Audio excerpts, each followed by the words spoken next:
بسم اللہ الرحمن الرحیم نحمده ونصلی علی رسولہ الکریم اما بعد۔ سیرت النبی صلی اللہ علیہ وسلم کے مدنی دور کا درس نمبر 55 جنگ بدر کے قیدیوں سے متعلق ہے۔ جب رسول اللہ صلی اللہ علیہ وسلم نے بدر میں 3 دن قیام فرما کر آپ علیہ الصلاۃ والسلام مدینہ المنورہ کی طرف روانہ ہوئے تو آپ کے پاس مشرکین سے حاصل کیا ہوا مال غنیمت بھی تھا، اور مشرکین میں سے وہ افراد جو قیدی بنے وہ بھی تھے، جن میں نضر بن حارث اور عقبہ بن ابی معیط، یہ دونوں بھی اس قافلے میں تھے۔ یہ دونوں اسلام کے خلاف جنگ کی آگ بھڑکانے والوں میں سے تھے۔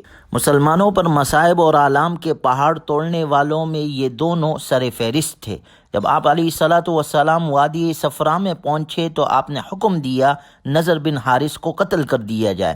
اس شخص نے جنگ بدر میں مشرکین کا پرچم اٹھا رکھا تھا اور یہ قریش کے بڑے مجرمین میں سے تھا۔ اسلام دشمنی اور رسول اللہ صلی اللہ علیہ وسلم کی ایذا رسانی میں حد درجہ بڑا ہوا تھا۔ آپ علیہ الصلاۃ والسلام کے حکم پر حضرت علی رضی اللہ تعالی عنہ نے اس کی گردن اڑائی۔ اس کے بعد جب آپ علیہ الصلاۃ والسلام عرق الزبیہ پہنچے تو آپ علیہ الصلاۃ والسلام نے عقبہ بن ابی معیط کو قتل کرنے کا حکم دیا۔ عقبہ نے جب اپنے قتل کا حکم سنا تو کہنے لگا، میرے لیے تباہی ہو، اے گروہ قریش، ان موجودہ لوگوں میں مجھ ہی کو کیوں قتل کیا جا رہا ہے؟ آپ علیہ الصلاۃ والسلام نے فرمایا، لعداوتک للہ ولرسولہ، اللہ تعالیٰ اور اس کے رسول صلی اللہ علیہ وسلم سے تیری دشمنی کے بنا پر تجھے ٹھکانے لگایا جا رہا ہے۔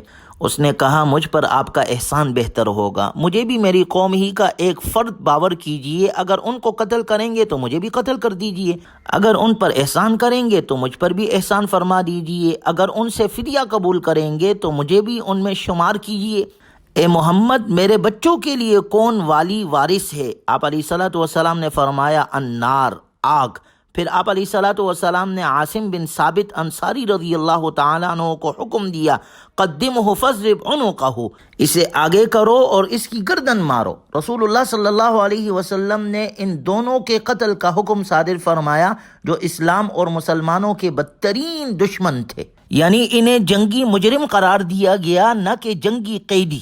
جنگی نقطہ نظر سے ان دونوں کا قتل کرنا ضروری تھا، کیونکہ یہ صرف جنگی قیدی نہیں تھے بلکہ جدید اصطلاح کی روح سے یہ جنگی مجرم تھے۔ اس کے بعد جب آپ علیہ الصلاۃ والسلام مقام روحہ پہنچے تو ان مسلمان سربراہوں سے ملاقات ہوئی جو زید بن ثابت اور عبداللہ بن رواحہ رضی اللہ تعالی عنہما سے فتح کی خوشخبری سن کر رسول اللہ صلی اللہ علیہ وسلم کا استقبال کرنے اور مبارکباد پیش کرنے کے لیے مدینے سے نکل پڑے تھے۔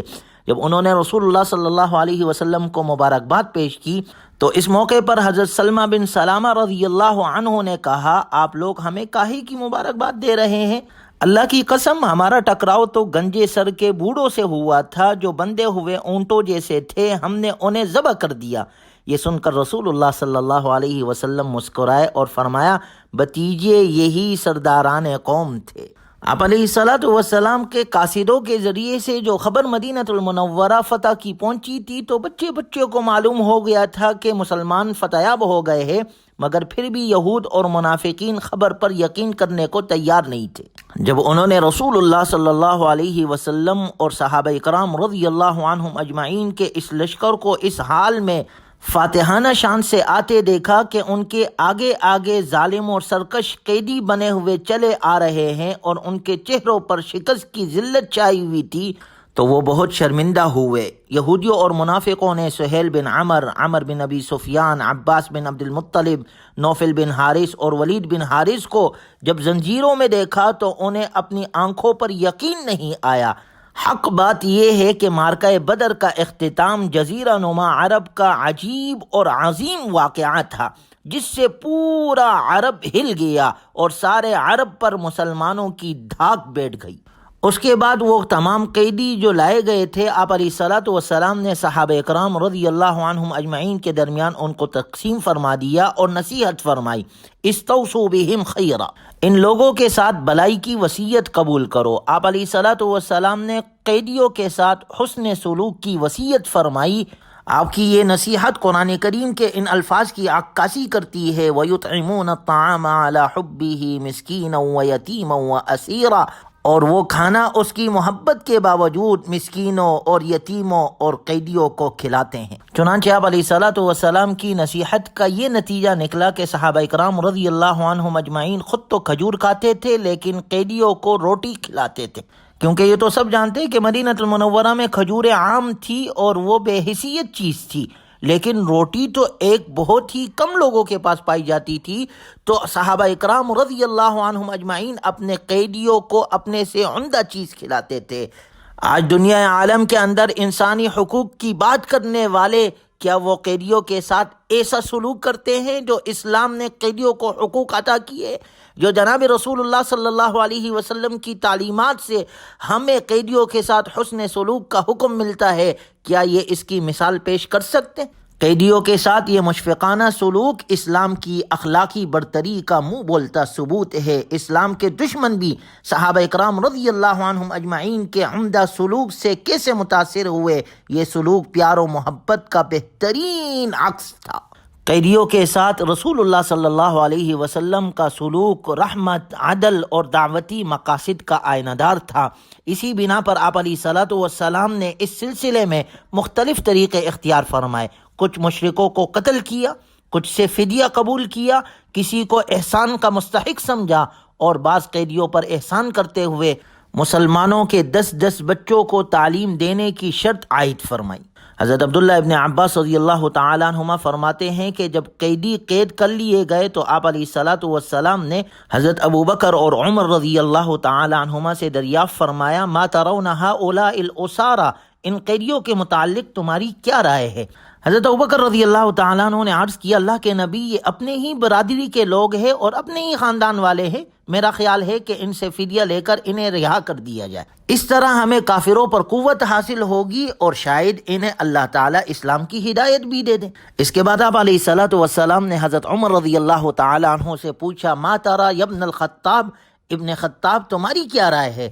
حضرت عمر رضی اللہ تعالیٰ عنہ کہتے ہیں، میں نے عرض کیا، نہیں، اللہ کی قسم، میری وہ رائے نہیں ہے جو ابو بکر کی رائے ہے، میری رائے یہ ہے کہ آپ انہیں ہمارے حوالے کریں، ہم ان کی گردنیں مار دیں۔ یہ اللہ کے دشمن، اللہ کے رسول کے دشمن، اسلام کے دشمن، میرے فلاں عزیز کو میرے حوالے کر دیجئے تاکہ میں اسے قتل کروں، اسی طرح اور جس کے جو عزیز ہے وہ ان کے حوالے کیے جائے تاکہ اپنے ہاتھ سے قتل کرے۔ لیکن فرماتے ہیں آپ علیہ الصلوۃ والسلام نے میری بات نہیں مانی بلکہ ابو بکر رضی اللہ تعالیٰ عنہ کی رائے قبول فرمائی۔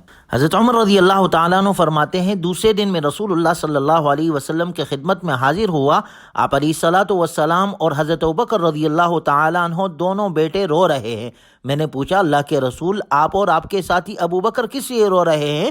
آپ دونوں کے رونے کی وجہ سے اگر مجھے بھی رونا آئے گا تو رو لوں گا، ورنہ کم از کم رونے جیسی صورت تو بنا لوں گا۔ آپ صلی اللہ علیہ وسلم نے فرمایا، میں اس بات پر رو رہا ہوں جو تمہارے ساتھیوں کے مشورے پر قیدیوں سے فدیہ لینے کی وجہ سے مجھ پر پیش آئی۔ اور پھر آپ علیہ الصلوۃ والسلام نے ایک قریبی درخت کی طرف اشارہ کر کے فرمایا، میرے سامنے ان کا عذاب اس درخت سے بھی زیادہ نزدیک لایا گیا۔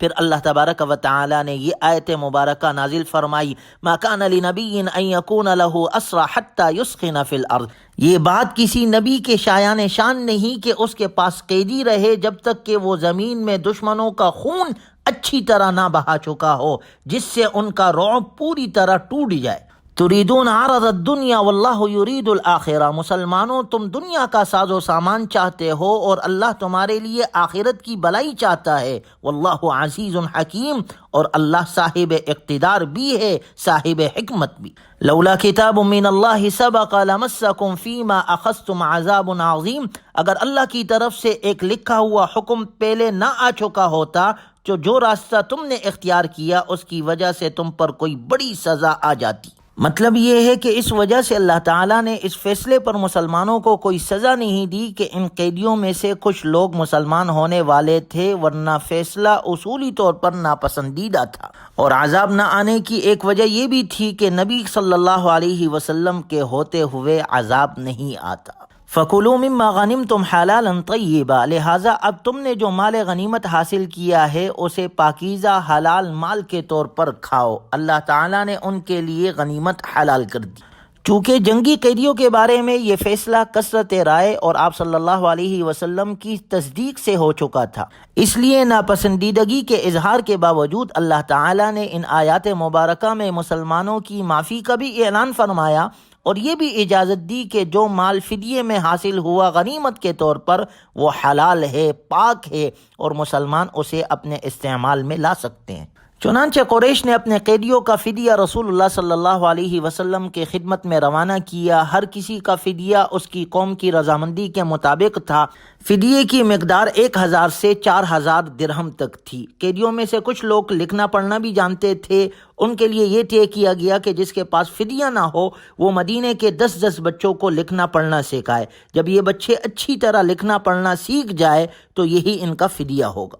گویا مسلمانوں نے تعلیم یافتہ قیدیوں سے اپنے بچوں کو تعلیم دلانے کا فائدہ اٹھایا۔ کتنا بڑا سبق ہے ہمارے لیے اس میں، اور یہی بچے آگے جا کر کتابت وحی کے امین اور ثقافت اسلامیہ کے ترجمان بنے۔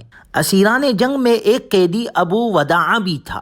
رسول اللہ صلی اللہ علیہ وسلم نے فرمایا مکہ مکرمہ میں اس کا بیٹا تاجر اور مالدار ہے، معلوم ہوتا ہے وہ اپنے باپ کا فدیہ ادا کرنے میرے پاس آ رہا ہے۔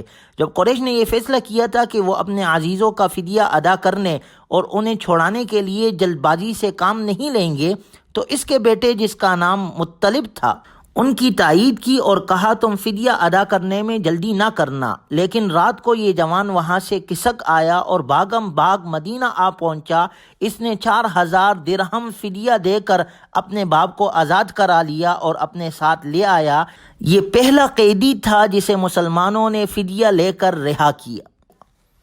قریش نے اپنے قیدیوں کا فدیہ رسول اللہ صلی اللہ علیہ وسلم کے خدمت میں روانہ کیا۔ ہر قیدی کا فدیہ اس کے حیثیت کے مطابق تھا۔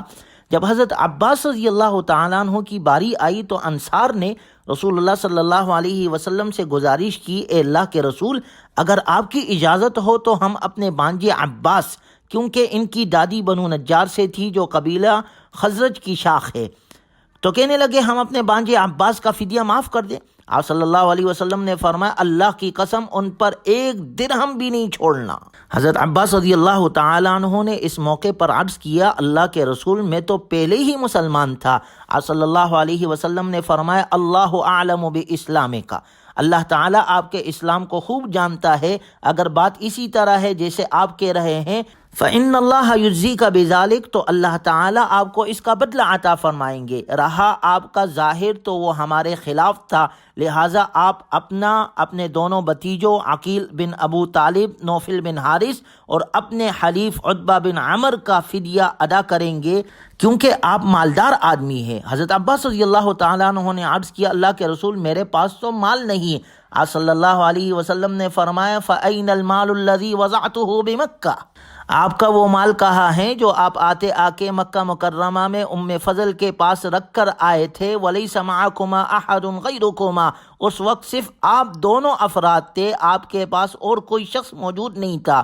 اس وقت آپ نے یہ بھی کہا تھا اگر میں اس سفر میں کام آ جاؤں تو فضل کے لیے اتنا مال، قسم کے لیے اتنا اور عبداللہ کے لیے اتنا مال ہے۔ حضرت عباس رضی اللہ تعالیٰ عنہ نے عرض کیا اللہ کی قسم اے اللہ کے رسول میں خوب جانتا ہوں کہ آپ اللہ کے رسول ہیں، کیونکہ اس دفن کرنے کا میرے اور ام فضل کے سوا کسی کو علم نہیں تھا۔ میرے پاس جو مال تھا وہ آپ کو مل چکا، اس میں سے 20 اوقیے شمار کر کے رکھ لیجئے۔ آپ صلی اللہ علیہ وسلم نے فرمایا یہ تو وہ مال ہے جو اللہ تعالیٰ نے تمہاری طرف سے ہمیں دیا ہے۔ پھر حضرت عباس رضی اللہ تعالیٰ عنہ نے اپنا دونوں بھتیجوں کا اور حلیف کا فدیہ ادا کیا۔ اس وقت اللہ تعالیٰ نے یہ آیت مبارکہ نازل فرمائی یا ایھا النبی قل لمن فی ایدیکم من الاسری یعلم اللہ فی قلوبکم خیرا یؤتکم خیرا مما اخذ منکم ویغفر لکم واللہ غفور الرحیم۔ اے نبی جو قیدی آپ کے ہاتھوں گرفتار ہے آپ ان سے کہہ دے کہ اگر اللہ تعالیٰ تمہارے دلوں میں بھلائی جان لے گا تو تمہیں اس فدیے سے کہیں بہتر عطا کرے گا جو تم سے لیا گیا ہے۔ حضرت عباس رضی اللہ تعالیٰ عنہ خود فرماتے ہیں پھر اللہ تعالیٰ نے اسلام کے سائے رحمت میں مجھے 20 اوقیوں کی جگہ 20 غلام عطا کر دیے۔ ہر غلام کے پاس اتنا مال تھا کہ وہ اس سے تجارت کرتا تھا اور مزید میں اللہ سے بخشش کی امید رکھتا ہوں۔ چنانچہ اس طرح قیدیوں سے فدیہ لے کر ان کو آزاد کیا گیا اور قیدیوں کے ساتھ حسن سلوک کا حکم دیا گیا اور اس غزوہ بدر سے بہت سارے ہمیں اسباق ملتے ہیں، بہت ساری نصیحتیں ملتی ہے، جس کے بارے میں انشاءاللہ اگلے درس میں ذکر کیا جائے گا۔ اللہ تعالی ہمیں کامل طور پر دین پر چلنے کی توفیق نصیب فرمائے۔ وآخر دعوانا ان الحمد للہ رب العالمین۔